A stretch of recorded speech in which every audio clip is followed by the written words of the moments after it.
Hello everyone, welcome to week 6 of the Pokemon Battle League. You got Coach Zache of the Pastoria City Porygon-Z. This week I fought Amber's team of Stall Nightmares. As a short disclaimer, I'm at school, I don't have my computer, so there's no introduction music. I'm sure you're all crestfallen by that news. So to talk about teams a little bit, I knew Amber's team. She literally has like the stall core of OU minus Chansey. And I have a decent wall breaking set, but not like the most wall breaking set in the world. So I thought it would be interesting to see how that worked. I know she's a big hazard setup team, so that's why I brought Zache with me.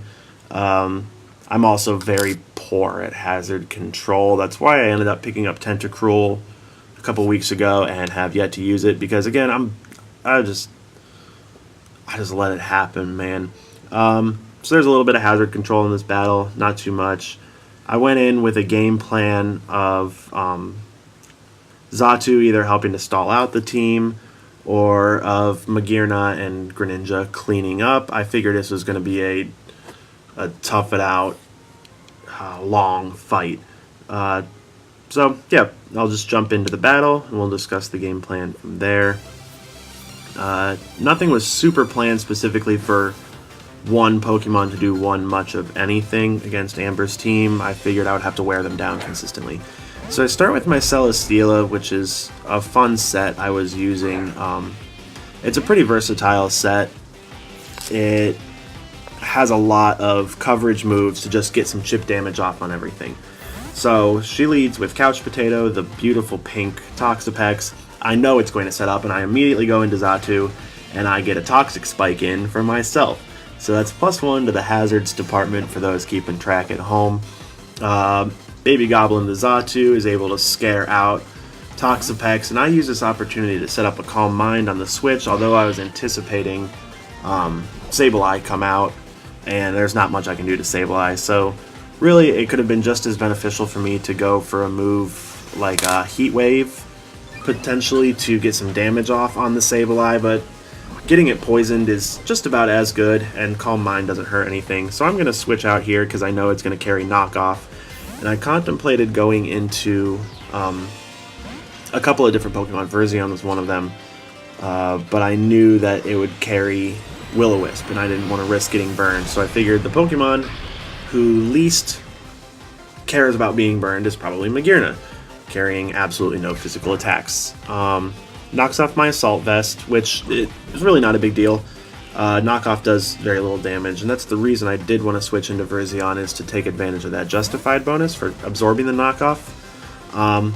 So here is where the battle takes a bad turn for Amber. She sends in my Baloney, the Quagsire, who absorbs a Thunderbolt. She saw that coming, and I used Thunderbolt just in case I could catch Skarmory or Toxapex, but I'm also carrying Energy Ball, which she didn't see, and Quagsire takes grass moves about as well as nothing. It doesn't take any grass moves at all. So that took out her Quagsire, and most importantly, took out her pivot into any electric type moves, allowing me to freely use Thunderbolt whenever I anticipate anything that could be Toxapex or Skarmory. So she goes into her Passimian, and I'm not sure at this point if it's Choice Scarfed or Choice Banded. With this damage on Ouch My Tail, the beautiful boy, I found out it was in fact either Scarfed or not carrying a choice item at all. But then her switching out the next turn led me to believe that it was in fact choiced, so it's Scarfed, not Banded, which is good because Amber's team is so ungodly slow. And I go for a Thunder Wave just because I planned on paralyzing it. I could have gone for the Psyshock, but I risked Sableye coming in. I missed the Thunder Wave, which is unfortunate, but not crippling to me. So here I switch into Baby Goblin my Xatu, anticipating a Spore or some type of move, and she goes for the raw Sludge Bomb, which does a little over half of my health. So that kind of took away my plans of a big game for Xatu, because now I have to be careful of both Sableye and Toxapex carrying knockoff, which will be big damage to my Zatu. I go for the Calm Mind, and I was not anticipating, but I was planning on using the Heat Wave, but I figured I'm better off getting into Celesteela, who's carrying Fire Blast for the Skarmory.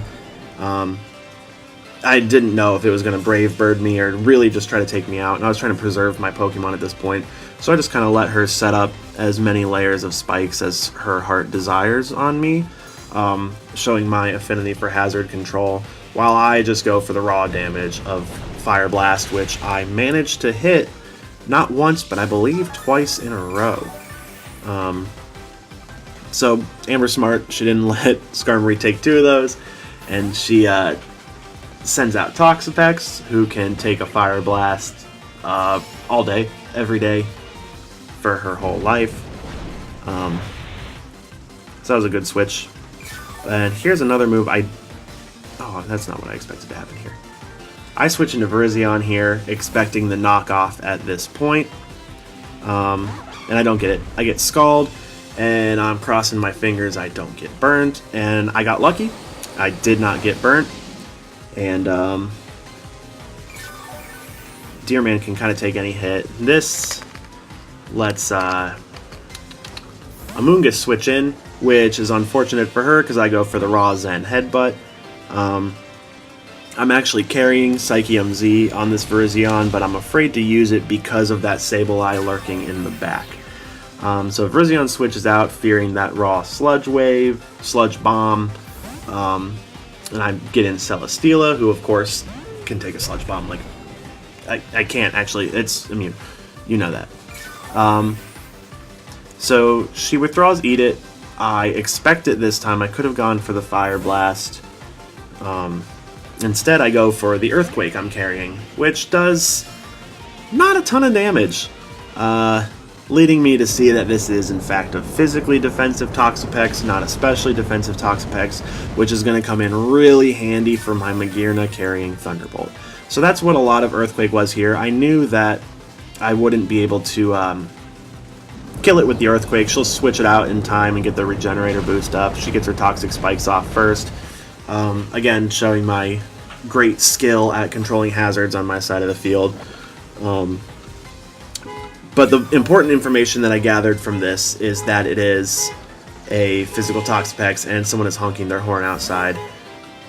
Shut the fuck up. So she's able to recover, but it's not going to do much because here's kind of the beginning of the end for Amber. We all knew this day was coming where Magearna would have her time to shine. Unfortunately, it happened to Amber. This is probably only the second most devastating thing to happen in her life after the one day, March 27th, 2019, where Raul absolutely soullessly and disgustingly had a horrible, just disparagingly awful insult towards our dear friend Amber. It really was disgusting for him to do. Knowing that this Passimian was Choice Scarfed was important too, because if it was Choice Banded, Magearna could not have taken that Earthquake. And actually, the order that she sent her Pokemon out let me take it out much more easily, because at this point I was +2, so the Floor Cannon basically took me to nothing. Or perhaps I was +1 and was able to get back to neutral. I was. But there was no punishment for me using Floor Cannon. I know I'm not going to OHKO with this. If I had a boost, I would be able to. But she isn't able to take 2 of them, and Scald does a whopping 25 damage to me. And Magearna is able to fire off another Thunderbolt, take out the Toxapex, which the rest of the team just unhinges following this. Magearna is able to hit them super effectively, I believe, everyone else. Eat It. I debated carrying Ice Beam or Flash Cannon, anticipating the Sylveon, and I opted for Ice Beam, which was beneficial to me. I was worried at first, though, because of her using the raw Sludge Bomb on the Amoonguss. I was afraid that it was going to be an Assault Vest, which would have taken 2 or possibly even 3 if I got a low roll on the ice beams. It was not Assault Vest.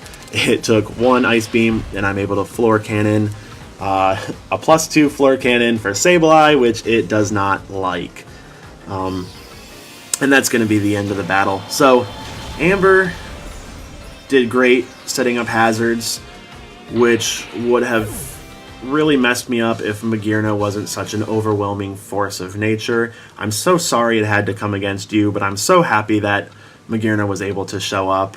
And never forget March 27th, 2019, Raul insulted Amber for no reason. She's such a kind soul, and he's a cruel, cruel person. And we battle week 8. That's it.